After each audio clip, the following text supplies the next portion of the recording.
আমরা গণভোটের গণরায়ের বাস্তবায়নের দাবিতে এই জায়গায় উপস্থিত হয়েছে। জুলাই সনদের বাস্তবায়নের দাবিতে এই জায়গায় উপস্থিত হয়েছে।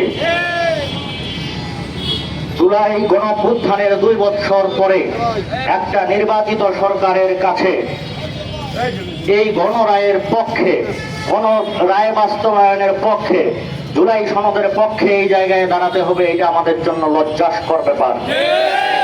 একটা প্রতিষ্ঠিত সরকার, তার কাছে আমাদেরকে দাবি জানাইতে হবে যেই সরকার এই গণঅভ্যুত্থানের উপরে দাঁড়িয়ে প্রতিষ্ঠিত হয়েছে।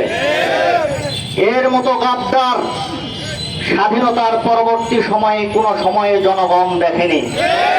এইরকম বেঈমানি স্বাধীনতার পরে জনগণ কখনো দেখে নাই। এর চরম মূল্য দিতে হবে। ওই পলাশীর প্রান্তরে মীর জাফর যেভাবে তার যে অবস্থা হয়েছে, সেই অবস্থায় এই সরকারেরও হবে এই বেঈমানির কারণে। ব্রিটিশরা যেভাবে বাংলাদেশ ছেড়ে চলে গেছে, এই অবস্থাও এই বিএনপি সরকারের হবে। পঞ্চগড় এই জুলাই স্মৃতি ধারণ করার জন্য জুলাই স্মৃতি স্তম্ভ স্থাপন করা হয়েছে।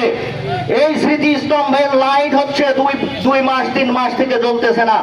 এই ব্যাপারে আমরা বারবার ডিসি অফিসকে জানিয়েছি, কিন্তু এই ডিসি জুলাই ধারণ করে না বলেই এখন পর্যন্ত এই জায়গায় লাইটটি দিতে পারে নাই। আমরা কঠোরভাবে বলে দিতে চাই, জুলাই সনদ বাস্তবায়ন তো হবেই। স্থানীয়ভাবে যারা জুলাইয়ের সাথে ধৃষ্টতা করতে চায়, তাদেরকে চরম মূল্য দিতে হবে। বেঈমানের ফল কখনো বাংলার জমিন ভালোভাবে নেয় না। তাদের ইতিহাসের জঘন্যতম অস্ত্র করে নিক্ষেপ করবে বাংলাদেশের জনগণ ইনশাআল্লাহ। গণভোটের রায় বাস্তবায়ন করতেই হবে যদি তারেক রহমান ক্ষমতায় থাকতে চায়।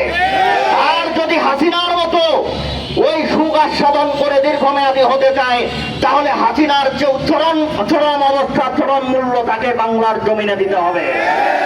তিনি ইন্ডিয়ায় গেছে, ইনি কিন্তু ইন্ডিয়ায় যাইতে পারবে না। লন্ডনও কাছে নয়, পাকিস্তানেও তাড়াতাড়ি যাইতে পারবে না। ভিসা কিন্তু খুব কঠিন।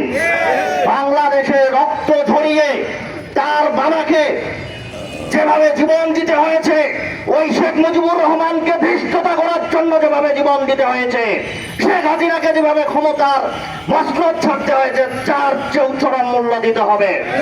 পঞ্চগড় থেকে আমরা জানিয়ে দিতে চাই, এই গণরায় বাংলাদেশের 70% ভোট দিয়ে গণরায় স্থাপন করেছে। এই গণরায়ের সাথে ধৃষ্টতা স্থাপন করার, জনগণের সাথে বেঈমানি করার শামিল, প্রতারণা করার শামিল, মুনাফিকি করার শামিল। কোরআন শরীফে বলা আছে, মুনাফিকদের স্থান জাহান্নামের সর্বনিম্ন স্তরে। বাংলায়ও সর্বনিম্ন স্তরে হবে, জাহান্নামের সর্বনিম্ন স্তরে হবে এই বিএনপি সরকারের ইনশাআল্লাহ। আইন শৃঙ্খলার পরিস্থিতি খুবই খারাপ। আমি দুটি কথা বলে নেই। ধর্ষণ, খুন খারাপি ছেয়ে গেছে সারা বাংলাদেশে। এই ব্যাপারে স্বরাষ্ট্রমন্ত্রী কোনো ব্যবস্থা নেয় না। হাতে চুরি পড়ে আছে। তারা কি করবে বাংলাদেশের আইন শৃঙ্খলা ফিরিয়ে নিয়ে আসার জন্য? এই অবস্থাটা তাদের মধ্যে নাই। তারা শুধু শিলংয়ের চিন্তা ভাবনা আছে, আর ইন্ডিয়ার কথা মতো কিভাবে বাংলাদেশ চালাবে এই চিন্তায় বিভোর আছে। এই আশা কখনো পূর্ণ হবে না। জুলাই সনদ এবং এই গণভোট বাস্তবায়ন না করার যে ফল, এটার চরম মূল্য দিতে হবে ইনশাআল্লাহ। আগুন নিয়ে খেলা বন্ধ না করলে জনগণ কখনো ছেড়ে দেবে না। জনগণ এই অন্যায় অবিচার, এই মুনাফিকি কখনো মেনে নেবে না ইনশাআল্লাহ। বাংলাদেশ জিন্দাবাদ, 11 দলীয় ঐক্য জিন্দাবাদ, পঞ্চগড় জিন্দাবাদ। আসসালামু আলাইকুম ওয়া রাহমাতুল্লাহ।